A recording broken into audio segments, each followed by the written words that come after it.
Namaskar. I am from G.K.Jain Primary School. Today, we are going to see Class 5 Social Science. The name of the lesson is Hydrosphere. Before moving on to the topic, in this class, we are going to see what is meant by hydrosphere, what are the types of water bodies, and what is the importance of hydrosphere. Let us move on to the topic. So, what is hydrosphere?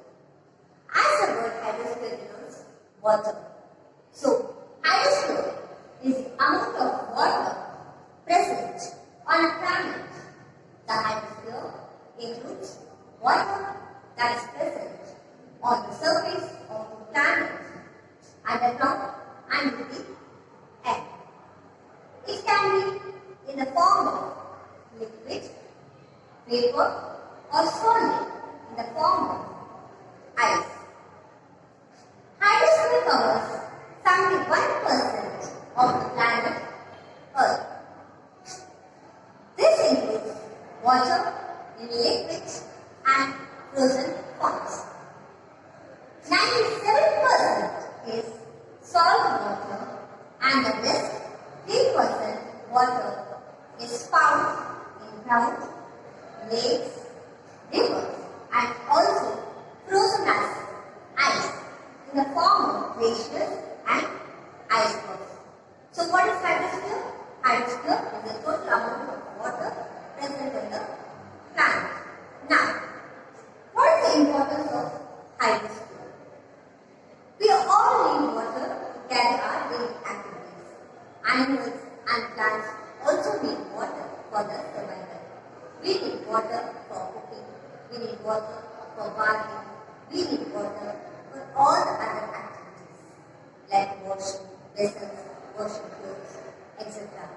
Without water, we cannot survive. So, water is very important in our life. So, plants also need water and even animals also need water. If there is no water, it cannot evaporate and form clouds. So, there will not be any rain. If there is no rain, we won't get water.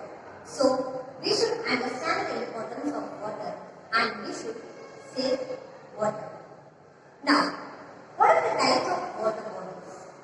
So, in this lesson, we are going to see about what are the types of water bodies.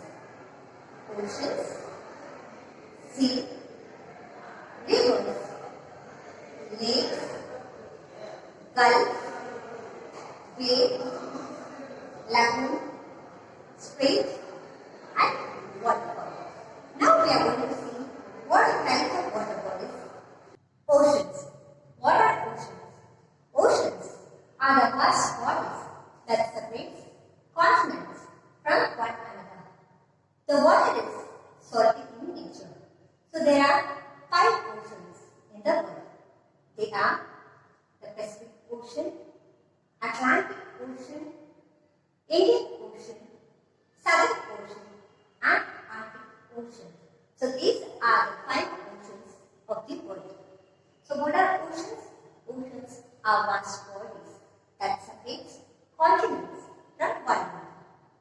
Now let us see what is sea. Sea are vast bodies that are smaller in size. They are partly closed by land and opens up to the oceans. It is salty in nature. Example, Arabian Sea. Now let us see what are lakes. Lake is a water body surrounded by land on all sides. Lakes can have salt water or fresh water. Example, Dal Lake. So what is lake?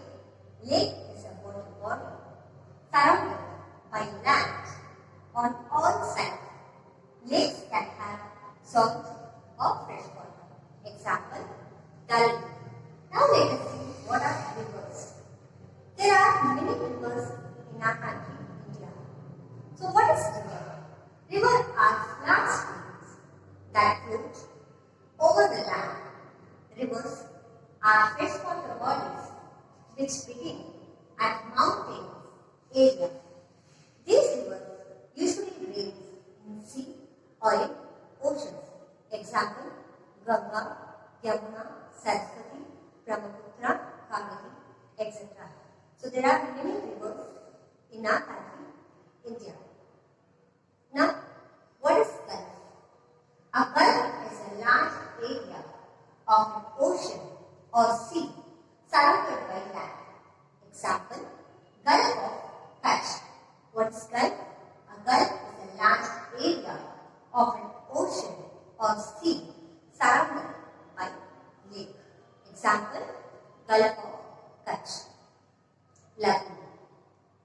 A stretch of salt water separated from the sea by a low sand bank. Example, Lake Chilika in Odisha. So what is lagoon? A stretch of salt water separated from the sea by a low sand bank. Now, the next water body we are going to see is bay. What is bay? A bay is a body of water which is partially enclosed by land. It has a wide mountain opening of land and is joined to the sea or large water bodies. So what is bay? A bay is a body of water which is partially enclosed by land. It has a wide mountain opening of land and is joined to the sea or large water bodies. Example of bay is Bay of Bengal. So Bay of Bengal is a good example of bay. Now the next water body is strait. A strait is a narrow stretch of water which joins the two large water bodies. A strait is a narrow stretch of water which joins two large water bodies. Example, Park Straits joining Bay of Bengal and Indian Ocean. The next water body is waterfall. Waterfall forms when a river flows from a great height. Waterfall forms when a river flows from a great height. Example, Kutralam waterfall. So, in today's class, we discussed about what is hydrosphere, what are the types of water bodies, and what is the importance of hydrosphere. So, we should not pollute the water bodies. We should save each and every drop of water, as water plays an important part in our life. Without water, we cannot survive. So, hope you all have understood this topic, hydrosphere. And don't forget to subscribe our G.K.Jain YouTube channel.